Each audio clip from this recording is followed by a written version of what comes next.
Yo, everyone, and welcome to Scotch Tapes.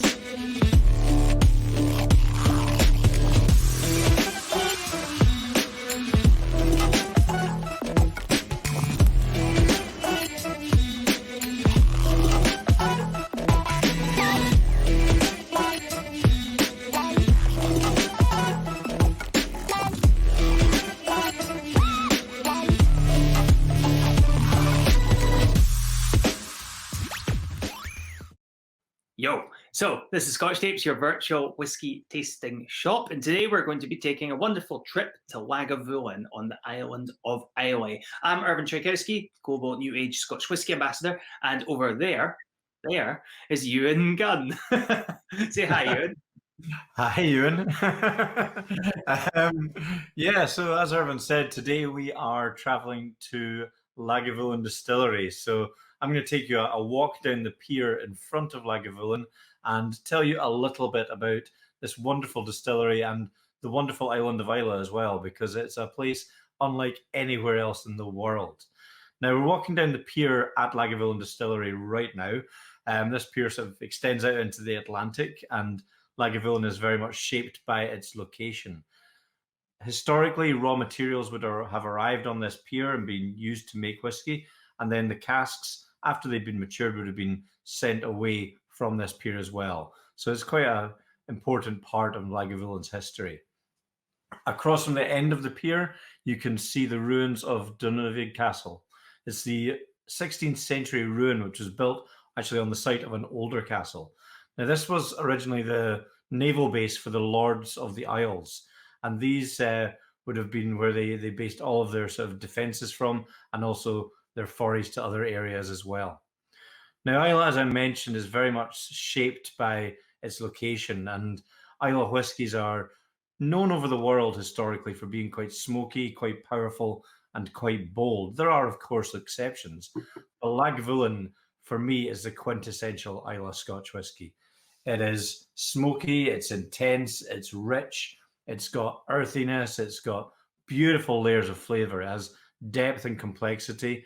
And we've been proudly making Lagavulin single malt at this site since 1816. So there's almost 2 centuries of incredible distilling heritage have taken place at this site. There even used to be another distillery called Malt Mill operating in the grounds of Lagavulin. So there's an incredible sort of history and culture of distilling at this site, but also across the entire island of Islay. It's just a truly wonderful place to make whiskey, an incredible place to visit as well if you get the chance. So why don't we have a look round this distillery, see what makes this liquid taste the way that it does? Sounds like an amazing idea, Ervin. Let's do it. Wicked.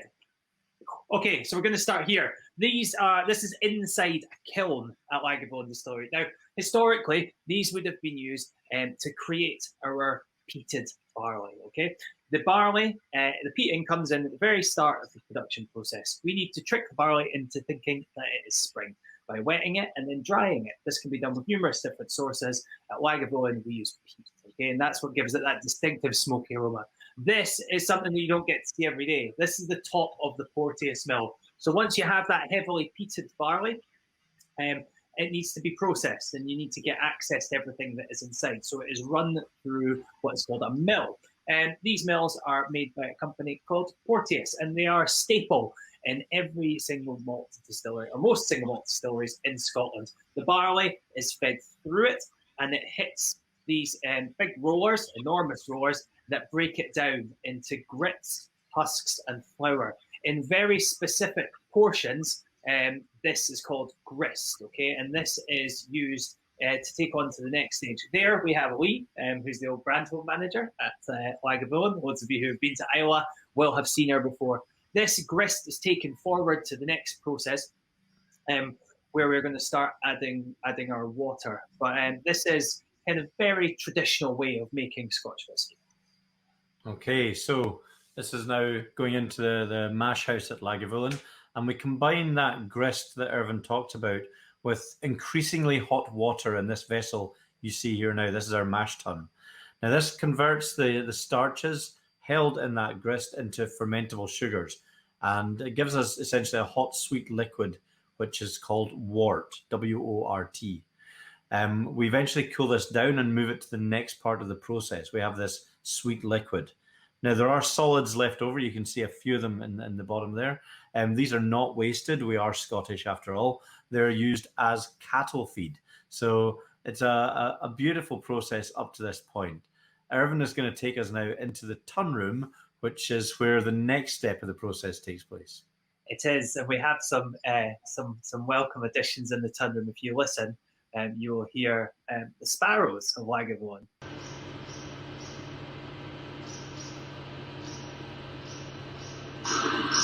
Which is pretty cool.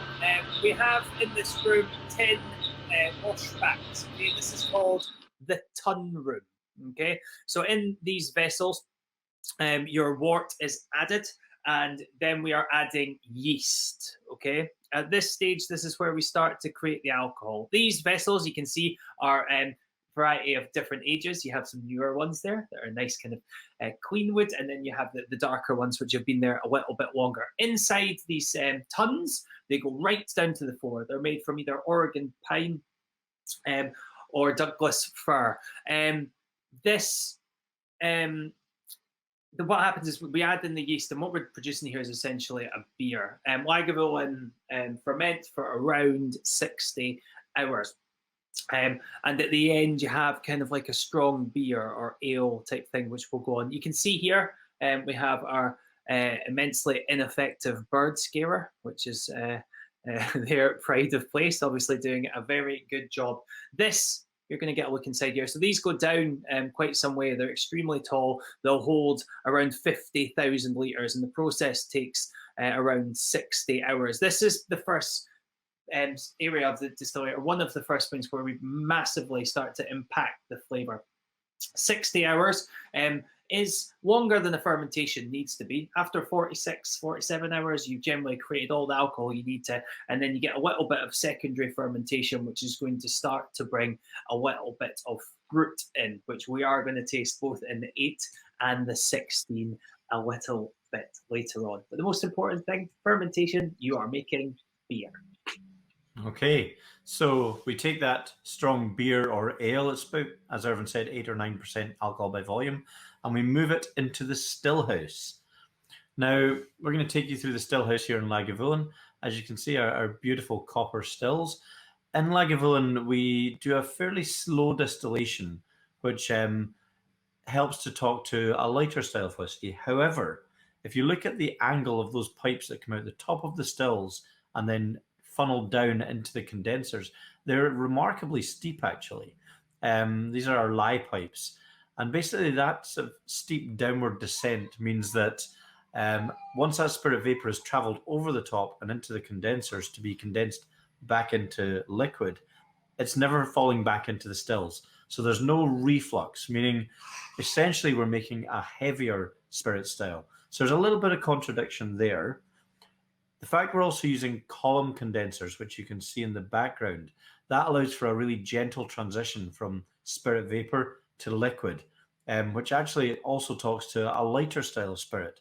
So there's a few kind of contradictory elements in the Lagavulin stillhouse.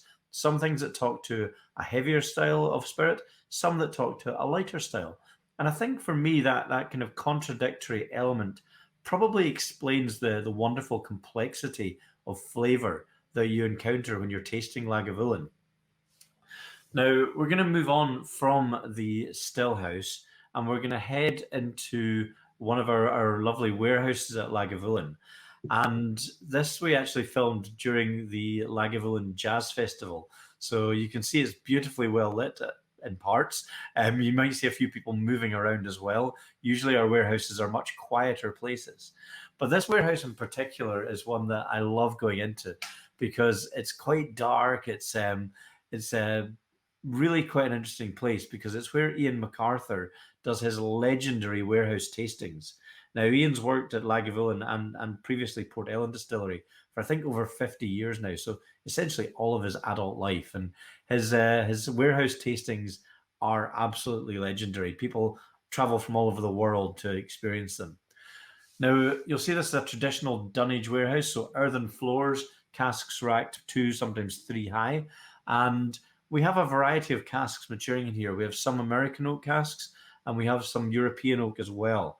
Those American oak casks will be giving lots of vanilla sweetness, whereas the European oak will be giving more bitter tannin notes and also some rich dark fruits.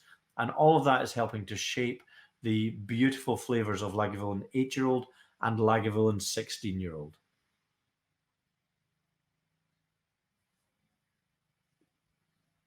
Now, Ervin, you're going to tell us a little bit about how you would best approach tasting some Lagavulin, correct?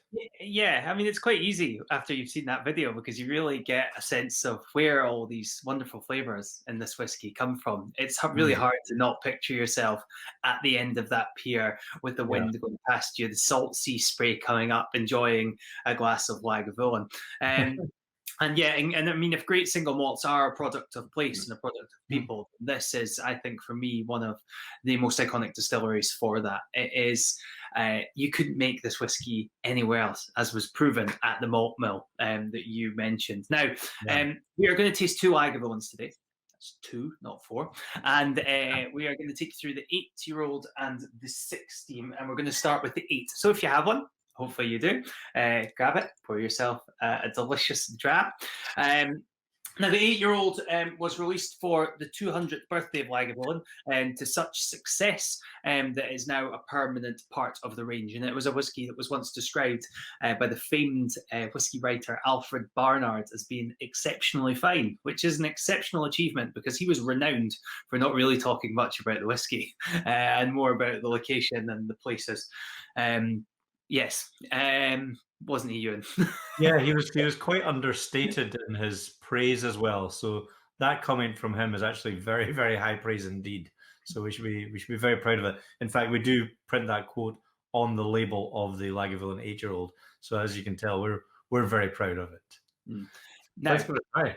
Yeah. Now, when you're nosing, remember to keep your mouth open and don't put your nose right in the glass and kind of hover over the top of it. Ewan is showing you how he does it expertly there. Yeah, it works quite well just to sort of pass the nose a few times because obviously, you are dealing with a spirit. It's higher alcohol strength. You want to approach your nose quite cautiously initially certainly until you become accustomed to the aromas and the strength of the liquid. On the nose, the 8-year-old is classic punchy Lagavulin. It's got lots of that kind of incredible, like maritime peat smoke. I always think of kind of smoked fish for some reason. It's the one thing that jumps to mind. But versus the Lagavulin 16, which we're going to try in a bit, this has a lot more of that kind of vanilla sweetness. And for me, it always reminds me of chocolate.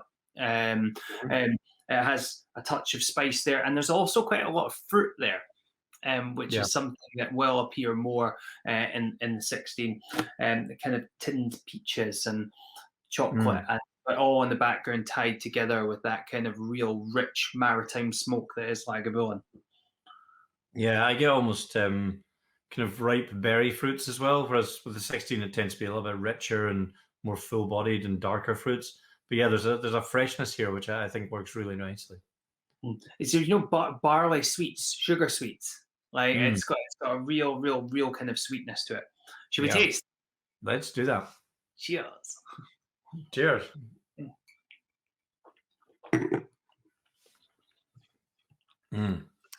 A lot of those aromas come across on the palate as well. There's that maritime smoke you mentioned. There's a little spice actually. It's not too powerful, but it's got a vibrancy to it for sure.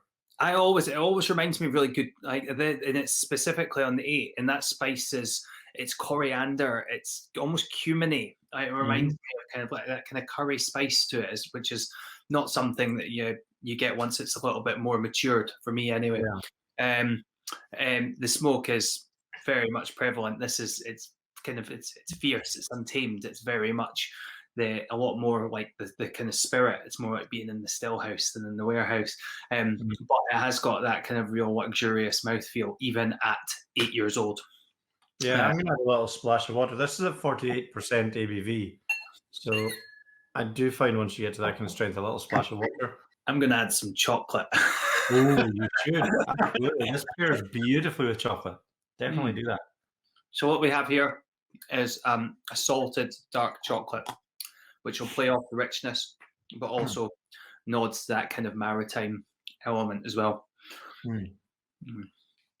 Yeah, it's quite interesting because when it comes to food pairing, you know, sometimes you want to find something that kind of replicates the flavor of the whiskey, and then sometimes you want to take something that's maybe a little left field but complements it in different ways. You know, very often people they nose and taste a Lagavulin and they say, okay, it's got to be barbecued meats that you'd pair with that, but not necessarily. Sometimes something sweet can just counter the spice and intensity really nicely.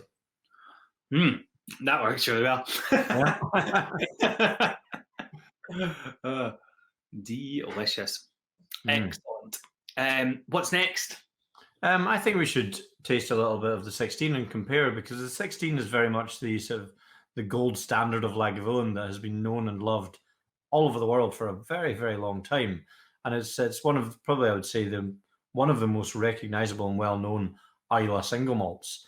So there's quite a strong following for the 16. The 8, as you said, is a more recent addition to the range, but the 16's been a staple in the range for quite a few years, and has some real fans. I mean, people that love the 16-year-old really, really love it. You know, it's very often their drink of choice. So let's have a little nose and taste of the 16-year-old. Now, you'll immediately notice the color's a little bit darker on this one.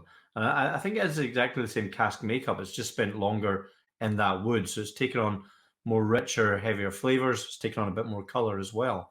But it might have rounded off some of that sort of spikiness that you maybe got with the 8-year-old quite nicely too.